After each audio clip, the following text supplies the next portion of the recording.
السلام عليكم ورحمه الله وبركاته. ازيكم يا حلوين؟ عاملين ايه؟ يا رب دايما تكونوا بخير. قبل ما نبدا الفيديو بصوا لايك واشتركوا في القناه لسه ما اشتركتوش وفعلوا الجرس عشان يوصلكم كل جديد ان شاء الله. دلوقتي واحنا قاعدين عمالين يقترحوا عليا هم عاملين لنا اي حاجه ناكلها، وطبعا مصطفى عايز ياكل اي حاجه انا مش عارفه اعمل لهم ايه، فقال لي نعمل اي حاجه تتاكل مع الشاي، يعني تتسقى في الشاي، تتشرب مع الشاي، تتاكل مع الشاي، اي حاجه مع الشاي. فقلت له ماشي، هنقوم بقى كده ايه ونستعيذ بالله من الشيطان الرجيم ونعمل شويه قراقيش. انا عندي كيلو دقيق، كيلو مقفول لسه يعني ما خدش منه حاجه خالص، فانا الصراحه خايفه يعني اضحي بالكيلو. انا اول مره هعمله، يعني بجد اول مره هعمله، وما عنديش نت دلوقتي عشان حتى اغش الطريقه، بس بالويم كده عشان حماتي كانت بتعمله على طول في العيد يعني. انا ايه اللي انا اعرفه، كيلو دقيق بنحط له كوبايه سمنه وكوبايه زيت، فنص كيلو دقيق هنحط له نص زيت ونص سمنه. ده الزيت ودي السمنه انا سيحتها فكده عشان تبقى فكه، فهنكمل ايه على الزيت كده اهو، هتبقى نص سمنه ونص زيت. تمام.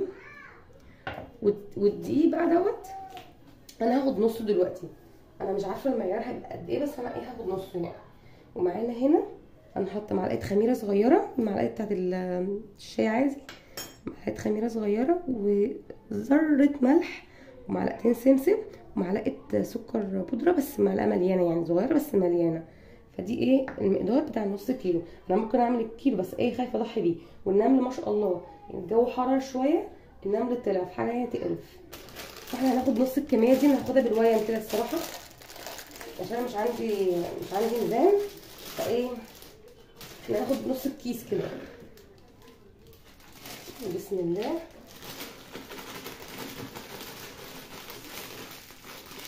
ناخد كده بس بالشكل يعني، بس انت الاحسن عشان تبقي ايه متاكده من النتيجه تجيبي نص كيلو. لو هتعملي نص بس يعني تجيبيه من عند العطار موزون، يعني نص كيلو موزون. ادي كده خدنا كده نص الكيس اللي هو نص الكيلو تقريبا، ان شاء الله يطلع معانا مظبوط. انا خايفه بس تكون الكميه قليله،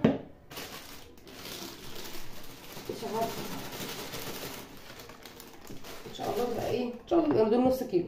هننزل بالمكونات بتاعتنا الجافه دي نحطها على الدقيق. تمام. هنقلب بقى كله مع بعضه كده، شايفين كويس كده ولا لا؟ وطبعا هنجيب معانا نص كوبايه ميه دافيه اللي هنعجن بيها، يا ميه دافيه يا اما لبن. لو عندك لبن تمام، ما عندكيش لبن تعملي بميه دافيه عادي، واللبن برضو اللي هتعملي بيه يكون لبن دافي. ننزل بقى كده بالسمنه، بسم الله الرحمن الرحيم. سمنه على زيت. نجيب بقى المعلقه بتاعتنا عشان ننزل كل الزيت والسمنه اللي في الكوبايه، واحنا مش هنسيبه، احنا هنعمل ايه؟ معايا كوبايه الميه الدافيه، انا مدفياها في الكنكه الصغيره دي، نص كوبايه ميه دافيه دي اللي هنعجن بيها. هبقى اقرب لكم التليفون كده.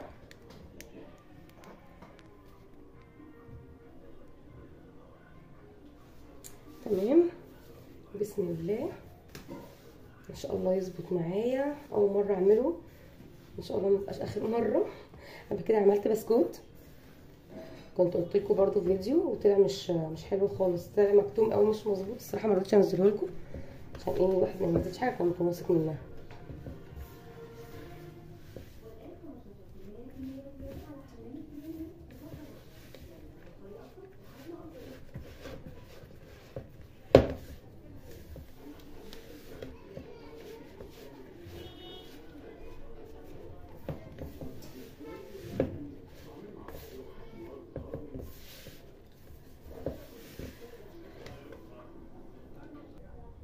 كده ايه بعد ما امتصت السمنه خلاص نستعمل بقى ايدينا. احنا عايزين نلمها، فهنلمها نعجنها قولوا معايا يا حبايبي بالميه، ميه ايه سخنه. نحط بس ربعها كده اهو.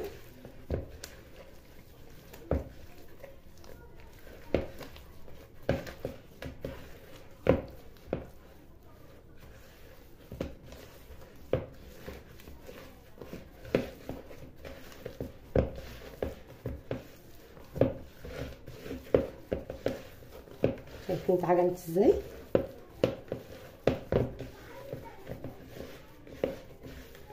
بسم الله. اهم حاجه عشان حاجه تظبط معاكي.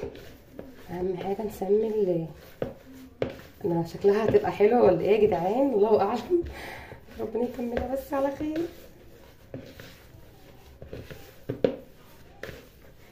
بسم الله ما شاء الله. كده لمت عن الاول. اول ما بنحطي بقى الدقيق على المكونات الجافه اللي عندك السمنه، وتبداي تعمليها تحسيها ايه، عامله زي الرمله المبلوله كده، تحسي الدقيق بقى عامل زي الرمله المبلوله. فلما تحطي لها الميه، بصوا بقى بقت عجينه ازاي. الله بجد ما شاء الله، زي ما حماتي بتعمل بالظبط.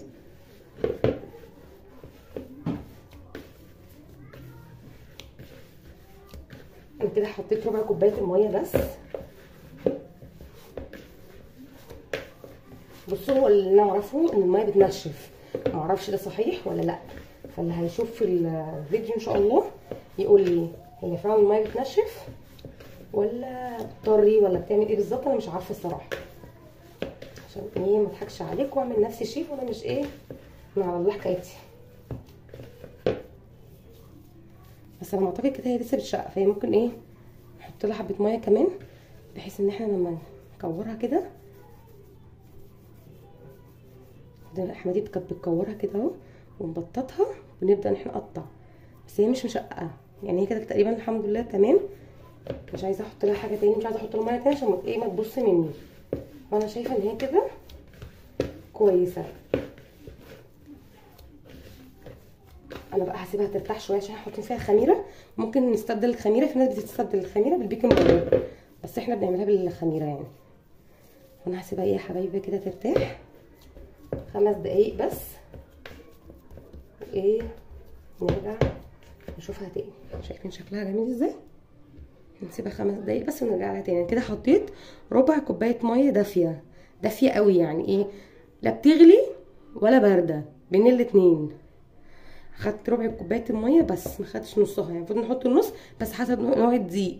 فانت هتعملي نص كيلو دقيق، هتعملي عليه نص كوبايه ميه دافيه، هتنزلي بربع الكوبايه وتعجني. محتاجه تكملي بقى هتكملي بيه، مش محتاجه خلاص، حسب نوع الدقيق بتاعك. والحمد لله الدقيق ده مش بيمتص السوائل قوي يعني. فاحنا هنسيبها ترتاح 5 دقايق كده ونرجع لها تاني. بصوا بقى، نفس ذات المكونات هنعمل حاجه تانية، بس المكونات هتقل شويه. احنا بقى هناخد بقيه الدقيق دوت برضه، هنحط البركاوي كده، هسيب في الكيس شويه. هم عايزين ايه اعمل لهم حاجه تاني برضو يعني، فانا قلت اعمل لهم فطيره. حطيت شويه دقيق، ده مكعب دوت سكر بودره كده، عشان ياكلوها فطيره مسكره يعني. بس عامه اي عجين بنحط له سكر وبنحط له ايه ذره الملح. تمام. طبعا احنا عارفين ان الفطير بيتعمل بدقيق وميه وبس، وذره ملح وذره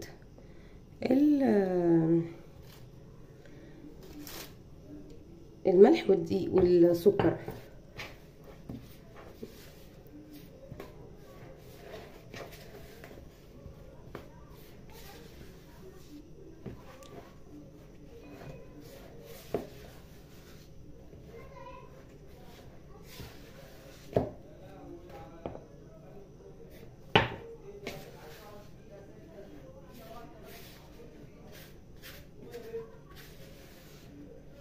ده حبه ميه كمان، طبعا ربع كوبايه اللي كانوا معايا مش هيكفوا حاجه.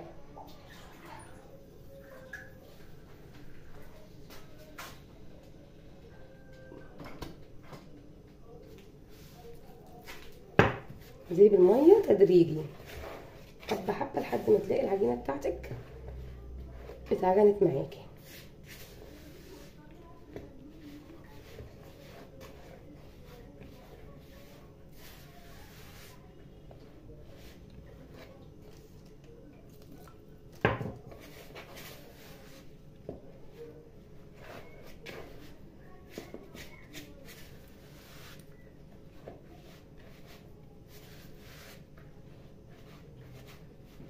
افضي بقى، انضف المعلقه بتاعتي. اوبا، احط حبه كمان ونبدا بايدينا ايه نعجنها.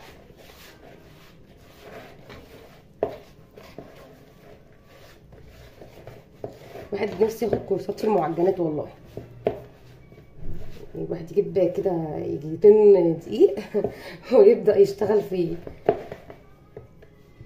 طبعا احنا محطناش الدقيق كله عشان ايه اكيد هنحتاج دقيق نلم بيه.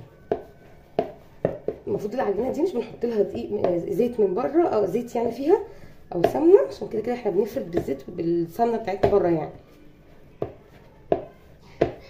بس انا بقى احط لها سنه كده عشان الصراحه هو ده اللي بيلم العجينه على طول.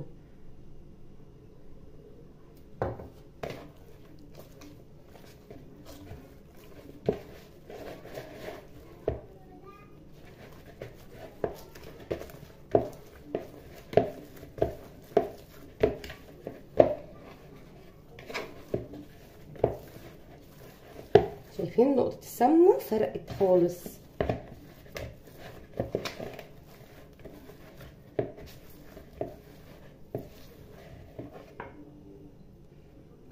بس ايه الصباعين بتوعنا اللي اتبهدلوا دلوقتي مش كلهم طبعا.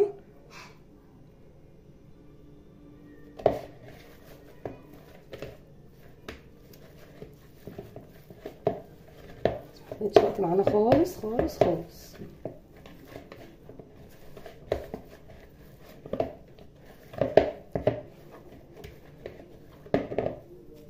شايفين؟ بس اللي بيلزق معايا الصوابع اللي هي اصلا ايه فيها مكانها يعني دقيق وكده عجين، لكن ايدي التانية شايفين دي بس الصوابع عشان خاطر اصلا مبلوله منها فبتلزق فيها، لكن غير كده العجينه جميله جدا ما شاء الله. والدقيق الله اكبر ده جميل جدا، اسمه بيلا نوفا بيلا نوفا اي حاجه خالص. طبعا العجينه بتاعت الفطير ده ما بترتاحش ولا بتخمر ولا حاجه. فاحنا هنعمل ايه؟ معانا الرخامه بتاعتنا نظيفه، شيل بس الحاجات دي.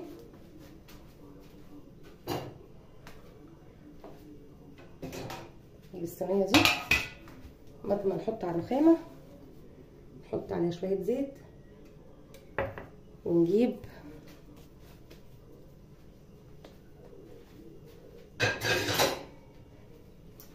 الطبق ده كده، ونبدا ناخد كوره. هنعمل فطيره يعني دي هتعمل فطيره واحده 2 3.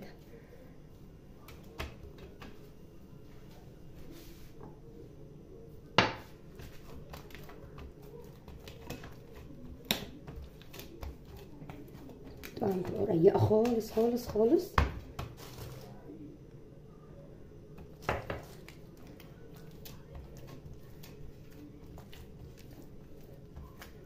الصينيه دي شكلها مش تنفع وهنقل في صينيه تانية عشان احنا عايزينها تبقى كبيره، او بقى نشتغل على الرخامه.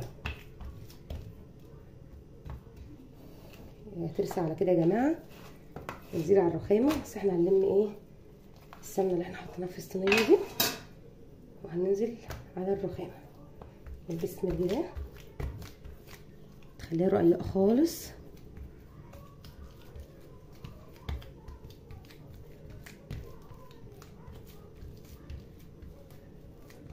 خليها رقيقه ان انت درجه اللي انت اللي تحتي كده تحت الرخامه تشوفي ايه يبقى شفاف كده. طبعا المقطوع ده كده كده هيتطبق فكله هيتدارى يعني. طبعا لو عندك بقى النشابه اللي بيفردوا بيها تفردي بيها على طول. انا مش عندي، انا عندي اللي هي البلدي بس الصراحه مش بعرف استعملها كده. تمام، نبدا ان احنا نطبقها اهو كده، ونشدها كده كده كده كده، ونطبق ونشد من هنا برضو ونطبق ايه كده. هنحطها في الصينيه هي اصلا مدهونه ايه سمنه.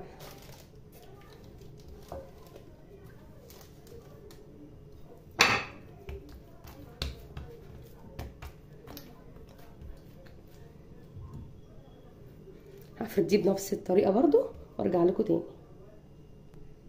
بصوا دي اخر واحده، تالت كوره كانت معايا. احنا بقى هنجيب ايه اصغر كوره اللي هي كانت الوسطى دي، فاحنا هنحطها في النص هنا وهنطبق عليها. تمام.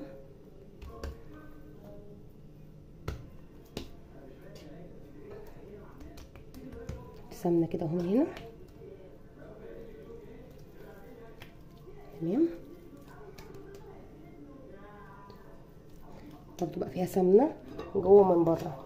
اول واحده بقى كنا عاملينها دي، دي بقى ايه هتتعمل كده لوحدها، لان الصراحه لو حطينا التلاته فوق بعض هتبقى تقيله قوي وكبيره قوي برضو. احنا ايه دي هنخليها زي ما هي بتطبيقتها كده اهو، وهنفردها برضو بالسمنه. بس طبعا مش هنسويها في الصينيه الصاج دي، هنحطها في الصينيه الالموني، بس احنا هنفردها الاول. ممكن بقى تخليها مربعه، ممكن نخليها مربعه تربيعتها زي ما هي كده اهو. ما رضيتش احط لها سكر في النص يعني، وهي بحب نطبقها عشان خاطر لو حد يعني ايه دماغه وزيته كده ان هو ياكلها بطريقه تانية يعني، ما يبقاش ايه قدرناهم بالسكر بس. كده خلاص معايا جاهزه. تمام. خليها على جنب. نجيب بقى الكبيره دي بقى هنفردها في الصينيه برضو اللي هنشتغل فيها ايه نفسها بنفسها. الصينيه الشيطان عجبني على المنظر، الصينيه فعلا باظت قوي قوي قوي مني. نحط حبه سمنه برضو حلوين، احنا كلنا عارفين ان الفطير بيحب السمنه، فما تستخسروش فيه السمنه خالص، بغض النظر عن ايدينا يعني مش هعملها ان ليها النهارده، بس يعني والله العظيم انا بتعب من السمنه دي بجد، بتبقى حاجه صعبه جدا وتقيله، بس احنا مضطرين، هو الفطير عايز سمنه. بص طبعا هو صعب انك انت تفرديها في الصينيه تفضل الراحه جايه منك، فانا ايه هنزلها هنا، احاول على قد ما اقدر افردها، وحاولي ان احنا ايه نفرد من جوه لبره عشان خاطر النص ميبقاش معانا مكلكع، وبره ايه يبقى يعني لو سيبنا النص وفردنا من بره يبقى النص عندك مكلكع. فاحنا هنحاول على قد ما نقدر يعني نخليها كلها مفروده. ناخد شويه سمنه كده اهو بايدينا اللي احنا لحوسنا بيها الدنيا دي كده. بسم الله. ماشيه معاكم، طولت الفيديو معلش، بس ايه عشان نبقى مع بعض. ناخدها كده اهو على الصينيه ونسويها كده الى حد ما. طبعا هيتفرد على الاول خالص احسن من الصينيه.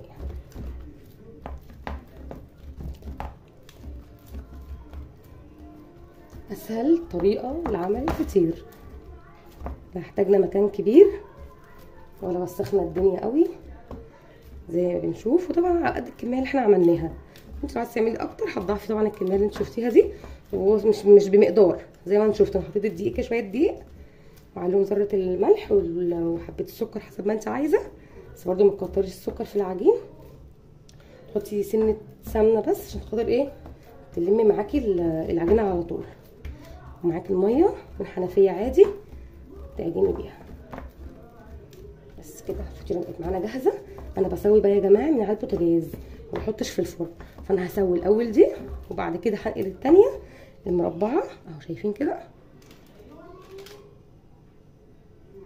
يلا بقى نبدا تسويه ليهم ونشوف القرقش بتاعنا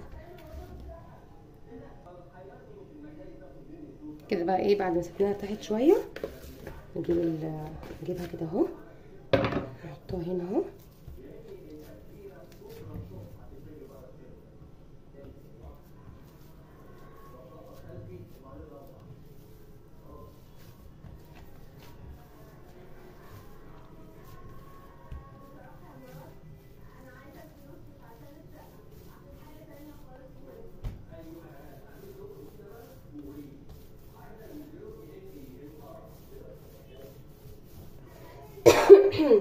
لازم نفردها نكعورها بالطريقه دي، بس انا ايه عشان تطلع معانا ملفوفه كويس.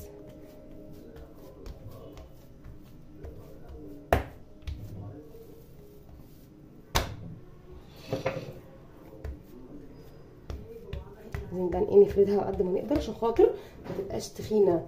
كمان احنا حاطين فيها خميره، يعني ممكن تدخل الفرن، هو مش ممكن، هو اكيد تنفخ معاكي وتبقى ايه منفوخه قوي. وبرده لا عايزينها منفوخه قوي ولا عايزينها ناشفه قوي. فانا هعمل بقى زي ما ماما كانت بتعمل بالظبط، اللي هي حماتي ربنا يديها الصحه يا رب.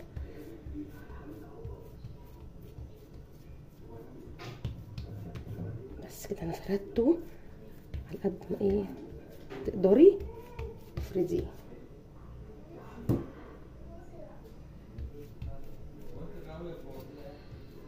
تمام. نجيب بقى السكينه، نعمل بقى ايه. بصوا هنشيل الحته دي، لا هنخليها، بس احنا هناخد الطول ده عشان تطلع معانا مظبوطه.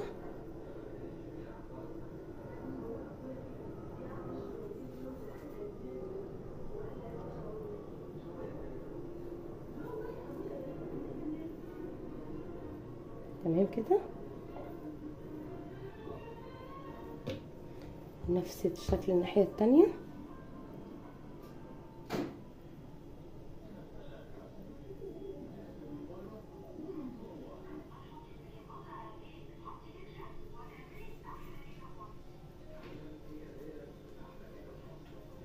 في الطبق بتاع اللي احنا كنا عاملين فيه، وهنرجع ناخدها تاني نستعملها. شايفين بقى كده شكلها وجمالها. نبدا ان احنا ناخدها بزاويه كده. بسم الله بسم الله. بص انا ايه عايزه احاول اظبط ايدي ان هي متطلعش لا تخينه ولا رفيعه. هنحطها في صواني، والصواني ما بتدهنش حاجه. والله بجد انا اول مره اعمله، متفائله جدا جدا جدا. كنت خايفه اعمله من بدري، بس الحمد لله طلع سهل قوي. مش هبطل ان شاء الله، ربنا يكمله على خير بس يطلع تمام. وانا ان شاء الله مش هبطل اعمله. بتبقى حاجه حلوه قوي مع الشاي بلبن فطار، او مع برضو جعانه ومش عارفه تاكلي ايه بالليل او تتعشي ايه بالليل. فبالنسبه لك لو عملت شويه قراقيش، بعمل قراقيش ثواني، بعمل قراقيش والفطيره كمان على البوتاجاز. بس الله شكلها حلوة. حلوه. تمام. استنوا بقى اطلع الصواني. جماعة اي بقى صينيه عندك ايه ترصي فيها كده اهو، من غير ما تدهنيها حاجه، لان كده كده احنا عندنا السمنه فيها تمام يعني. ما تلزقهمش في بعض، خليهم بعيد عشان خاطر نعمل حساب ان حاطين خميره.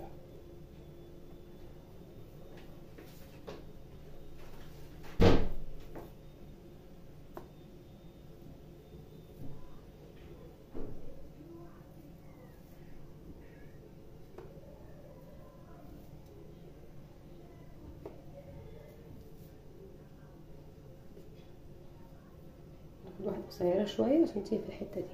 شايفين كده. نجيب الصينيه التانيه. انا محتاج صواني تاني وانا عندي ازمه صواني يا جدعان.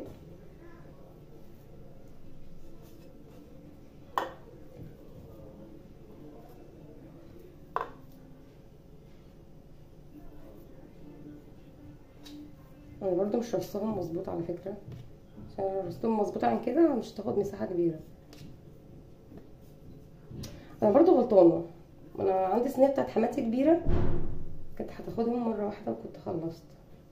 لان انا لسه عندي حته كمان تانية اللي انا اتبقت دي هعمل فيها ايه؟ هحطها بقى باي طريقه، لازم هزنقهم في بعض وخلاص. اعمل ايه طيب؟ معنا الحته الاخيره دي اهي، هعملها وارجع لكم. بصوا بقى كده شكل الصينيتين بتوعنا خلاص بقوا جاهزين. شايفين جمالهم حلاوتهم عاملين ازاي؟ ده كده نص كيلو دقيق، مكلفتنيش في حاجه خالص. هنشغل بقى الفرن ونبدا ايه احنا نسويهم. مالناش دعوه بقى يا جماعه خالص بالبوتاجاز. احنا ايه عشان عارف كنت موطيه عليها النار. بسم الله. بس انا هوطي عليها النار تاني واحط لها حبه سمنه عشان احنا قلبناها الناحيه التانيه ما تلحسوهاش. نحط لها ايه حبه سمنه من تحت كده اهو.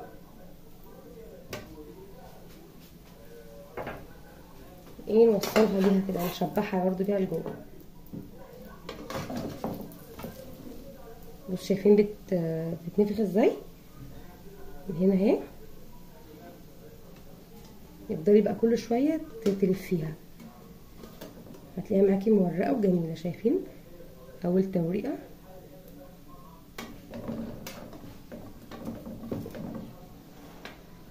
خليكي معاها كل شويه ايه تديها لفه. كل شويه تديها واحده برويزه كده اهو عشان تستوي معاكي من كل الاتجاهات. هنا بقى دخلنا القراقيش في الفرن. انا فتحت عليها الشبكه اللي هو الفرن فوق دي الشوايه والفرن من تحت. فتحت الاتنين مع بعض مسخناهم وايه وشغلتهم على طول. ونأسف على شكل الفرن بتاعنا بس هو شكله كده خلاص. اللي جوه الصاجه اللي تقريبا اتحرقت وما بترجعش لونها تاني مهما بغسلها. ممكن نجرب معاها نوع تاني، نوع يعني بنضافه اكتر من الكلور. فبقولوا لي عليه لو في نوع يعني نقدر نضيف السواد ده. قولوا لي في الكومنتات بس غير الكلور. ولقيت حاجه من غير ريحه يعني. يلا بقى نرجع نتابع الفطيره بتاعتنا. كده الفطير كان جاهز معانا. قلنا بقى ايه نبدا بيه الاول. ده يتاكل وهو سخن. انا ايش تستوي وتبرد براحتها. دي هنحط عليها سكر. دي اخر واحده مستويه لسه سخنه عشان كده ايه هننزل بالسكر البودره عليها. طبعا انت ممكن تعمليه ارق من كده وتبداي بقى انك انت تبرميها زي ايه ما بتشتريها من بره. بس احنا مش هنبرمها، احنا هنخليها كده اهو واحنا ناكلها كلنا مع بعض. عشان كده ما رضيتش اكتر السكر في العجين عشان اللي عايز ياكلها مسكر ماشي، عايز ياكلها حادق ياكلها مبقاش ايه حد مختلف على حاجه. فدي احنا هناكلها بالسكر وديت هناكلها ايه بجبنه يعني. شايفين بقى مورقه معانا ازاي؟ ماما ممكن اقول لهم حاجه؟ شايفين؟ استنى يا ياسمين. ممكن اقول لهم حاجه طيب؟ جميله جدا جدا جدا. شكلها حلو ازاي؟ ما تحبها. شوفوا انتوا شايفين ولا لا؟ ما تحبها. امسك. حلو قوي. حلو قوي يا جماعه. دي لسه سخنه خالص. سخنه قوي دي.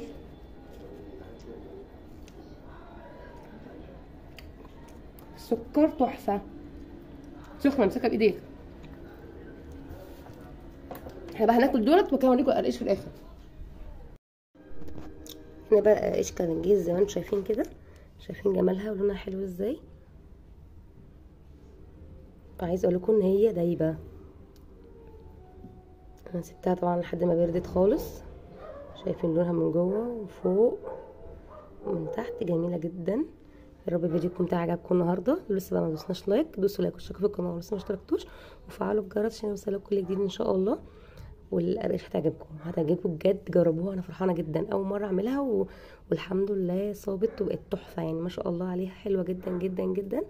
وباقل من كيلو دقيق بيعتبر كيلو الا ربع عملنا القراقيش. طبعا القراقيش الحلو دوت وعملنا الفطيرتين اللي انتوا شفتوهم. يلا بقى روح نفذوا الفيديو الجميل ده.